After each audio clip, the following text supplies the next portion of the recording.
Die Bullen kämpfen gegen die Bären oder etwas feiner ausgedrückt die Optimisten gegen die Pessimisten. Wer stärker ist, bestimmt die Kurse.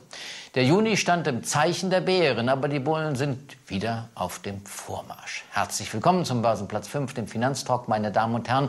Wie stark sind Sie? Und wird es für neue Rekorde reichen? Mit ein bisschen Hilfe von Ben Bernanke, der offenbar die Bullen streichelt.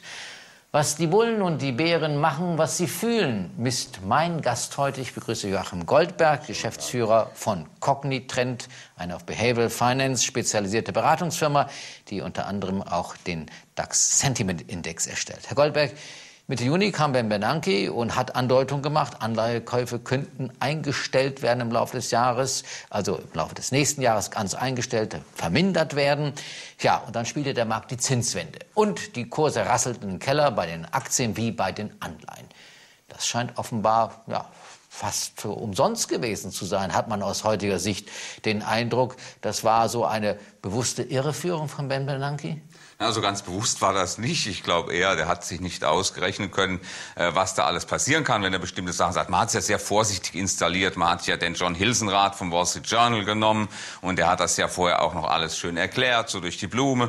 Und dann stellt man plötzlich fest, die Märkte reagieren viel, viel stärker, als man sich das ursprünglich vorgestellt hatte. Und dann hat man natürlich hier, und das zeigt eigentlich die Differenz zwischen dem, was tatsächlich vor 3 Wochen geschehen ist und dem gestern publizierten Protokoll der US-Notenbank, des Marktausschusses, dass dazwischen etwas passiert sein muss, was zu einem Umdenken zumindest geführt hat. Und dann hat man so... Ja, aber das Interessante ist jetzt ja diese plötzliche Reaktion der Märkte. Ich meine, Sie gucken ja immer darauf, wie sind die positioniert, wie ist die Bereitschaft, Positionen wieder auszulagern, was Neues zu machen und sich völlig zu drehen. Was ist da eigentlich in diesem Markt los? Man könnte ja sagen, die sind irgendwie hypernervös, weil sie auf jede Zuckung und jedes Wort von Herrn Bernanke dann reagieren. Das ist in der Tat so, man ist hypernervös, aber das heißt natürlich auf der anderen Seite, man hat sich kein so rechtes Bild gemacht, was tatsächlich geschieht. Die Kommunikationspolitik der US-Notenbank ist also nicht besonders günstig für den Markt. Man muss also immer sehr viel noch interpretieren, obwohl ja alles offen ist. Es wird ja alles offengelegt angeblich, aber Ben Bernanke sagt uns dann, wie wir es zu interpretieren haben. Und diese Interpretation ist offensichtlich eine andere, wie das, was ich zum Beispiel im US-Protokoll, im Notenbankprotokoll etwa gestern Abend lese. Ja, gut, er hat ja jetzt auch nur gesagt, also die Zinsen bleiben niedrig. Das hat er eigentlich damals auch schon gesagt und hat von seinen Anleihekäufen gesprochen. Also da kann man natürlich trefflich jetzt spekulieren. Wir messen. Also Sie messen und das sehen wir jetzt hier. Das ist der Bull-and-Bear-Index oder der DAX Sentiment-Index, wie er dann auch genannt wird. Und da ist ja die Frage, was hat sich denn jetzt verändert? Wir können ja gleich interpretieren, also die Bullen sind auf dem Vormarsch, das ist ja offensichtlich. Nur wie stark sind sie? Ja, sie sind zurückgekommen zumindest und es gab ja immerhin beim DAX auch eine schöne Kaufgelegenheit am vergangenen Freitag, als die US-Arbeitsmarktdaten rauskamen. Da hat ja gerade der DAX nach unten besonders stark reagiert, über 2% nach Publizierung der Zahlen verloren, im Gegensatz zum Standard & Poor's Index, zum US-Index, also zum breiten, der 0,5% gewonnen hatte. Und da kam man natürlich am Montag rein und hat sich gedacht, naja, also so dramatisch ist das auch nicht. Und daher kommen auch die Käufe. Wir sehen also hier diesen orangen Balken, das ist also der wieder zurückgekehrte Optimismus. Wir hatten anlässlich des Halbjahresabschlusses hat man sich gesagt, naja, wir wollen uns lieber gar nicht positionieren. Die sind zurückgekommen, aber ob sie richtig stark sind, das wage ich zu bezweifeln. Das heißt nämlich, dass wir hier nicht nur Optimisten bekommen haben, sondern vor allen Dingen weniger Pessimisten. Das heißt also zumindest eines ist klar, dass diejenigen, die auf fallende Kurse gesetzt haben, sich gesagt haben, da ist nicht mehr viel zu holen. Selbst wenn dieses sogenannte Tapering, das langsame Auslaufen lassen der Anleihekaufprogramme kommen sollte, dann ist an der Unterseite nicht mehr viel zu holen. Da haben wir natürlich auch noch Mario Draghi gehabt und dann auch noch Herrn Asmussen, der dann gesagt hat, wie lange die, natürlich ist das dann hinterher relativiert worden durch die EZB, aber wie lange die Zinsen niedrig bleiben in der Eurozone und dass das mindestens 12 Monate sind. Das haben, was will ich denn? Da fragt man sich, sind das wirklich richtige Optimisten oder richtige Pessimisten? Sind das Überzeugungen, die die Anleger haben? oder sind Sie so opportunistisch, muss man ja fast sagen, und dabei sagen Sie, hey, jetzt heißt es wieder, es bleibt wieder mit dem Geld so, es fließt wieder Geld, also erstmal rein, die anderen gehen ja auch rein, ich auch erstmal, und wenn das nächste kommt, dann gehen wir vielleicht wieder alle raus, aber es ist eben nicht eine klare Grundüberzeugung da. Ist das vielleicht eine Interpretationsmöglichkeit? Ja, es ist auf jeden Fall eine Preisfrage, und das heißt, der Preis für den DAX war relativ günstig gewesen zu Wochenanfang im Vergleich zu anderen Märkten, das ist das eine. Und zum anderen muss man natürlich sagen, da ist ein gewisser Opportunismus dabei. Aber was uns hier fehlt, und das ist das langfristige Kapital, was im Juni haben wir überhaupt keine Zuflüsse gesehen, weder aus dem Inland noch aus dem Ausland. Ja, das ist genau der Punkt jetzt. Was bedeutet das für die Aktienmärkte, dass dieses langfristige Kapital, wenn man so will, wo die Überzeugung stark ist, eben doch eher an der Seitenlinie noch bleibt, während die kurzfristigen natürlich immer wieder rein, raus sind. Heißt das also ganz klar, die Bullen sind stark genug, dass wir ohne Schwierigkeiten jetzt beim DAX die neuen Rekorde schaffen, und beim Dow Jones können wir sie auch noch mal schaffen? Also ohne das langfristige Kapital werden wir es nicht schaffen. Die Bullen, die da sind, die brauchen natürlich irgendwelche Marktteilnehmer, die bereit sind, hier zuzusteigen.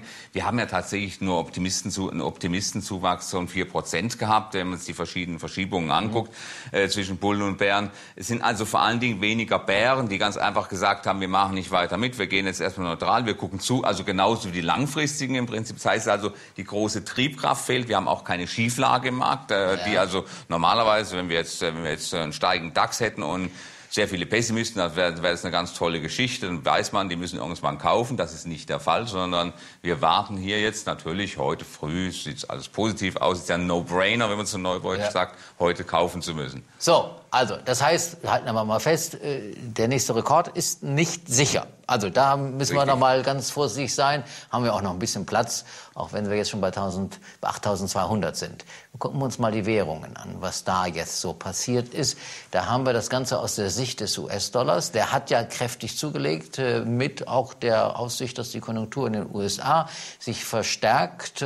Jetzt erst einmal, wie hat sich das Währungsgefüge jetzt dargestellt? Wir haben ja jetzt wieder so... Ja. Nichts mehr übrig. Ich habe ja gestern eine andere Grafik noch geschickt. Da hatten wir so richtig schöne grüne hohe Balken gehabt für den Dollar. Alles weg natürlich über Nacht. Wir haben etwas erlebt gestern Nacht.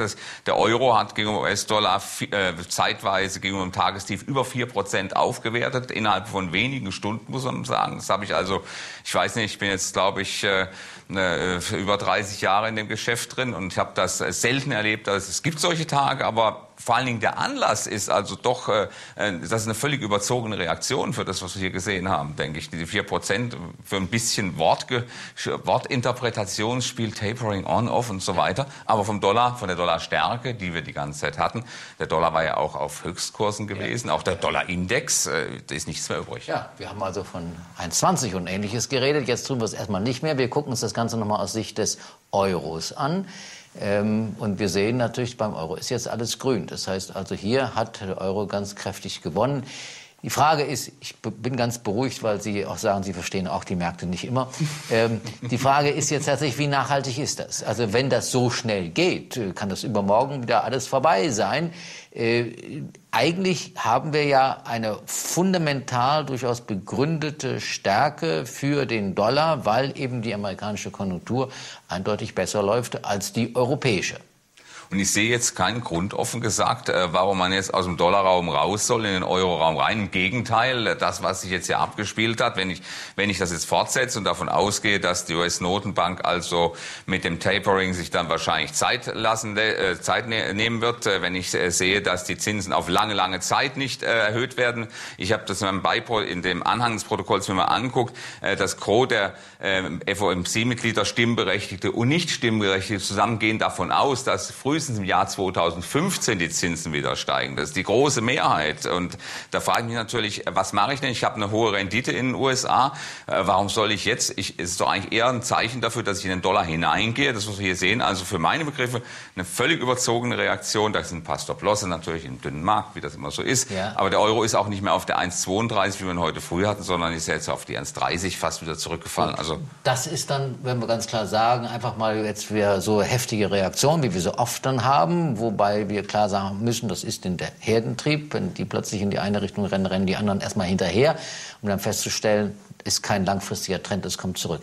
Wagen Sie denn aufgrund dieser Reaktion jetzt eine Prognose für den Euro-Dollar abzugeben? Ja, sicher, natürlich. Aber das wird ein Schüttelmarkt bleiben. Das ist meine Prognose, dass es ein Schüttelmarkt bleiben wird. Wir gucken viel zu sehr auf die USA. Das Hauptproblem kommt ja aus China. China guckt sich, ich habe den Eindruck, China geht sowohl beim DAX, bei den DAX-Börsianern mehr oder weniger an uns vorbei. Da spielen sich ja Dinge ab. Da werden ja auch Daten berichtigt. Da wird bereinigt. Da gibt es tatsächlich auch Probleme. Und diese Probleme sind gravierend, werden von den Finanzmarktteilnehmern überhaupt nicht wahrgenommen. Aber das betrifft natürlich Europa und die USA gleichermaßen. Deswegen also dieses Wechselkursverhältnis. Ich sehe also hier nicht, dass der Euro jetzt plötzlich, der war im Vergleich zum Dollar ein bisschen schwächer gewesen. Also der Euro gegenüber anderen Währungen war schon stark. Ich sehe nicht, dass der Euro sich hier gegen den US-Dollar in die ein oder andere Richtung tatsächlich etablieren kann. Das, was wir gestern nachgesehen haben, das war im Prinzip Stop-Loss und hohe Hebel und viel Nervosität. Zusammenfassend und dann natürlich auch die Frage, wie Anleger sich möglicherweise positionieren sollen. Ich würde sie jetzt so interpretieren, es gibt keine klaren Signale, auch wenn die Bullen vordergründig jetzt klar wieder auf dem Vormarsch sind. Also Aktien würde ich versuchen zu kaufen. Ja. Das ist also für Aktien, also das kann man, ich denke, das sollte man durchaus mitmachen nach oben. Vielleicht kommt das langfristige Kapital zurück. Es spricht nichts dagegen, Aktien zu haben. Sagen wir es andersrum. Ja. Und den Dollar, den mögen Sie ja auch.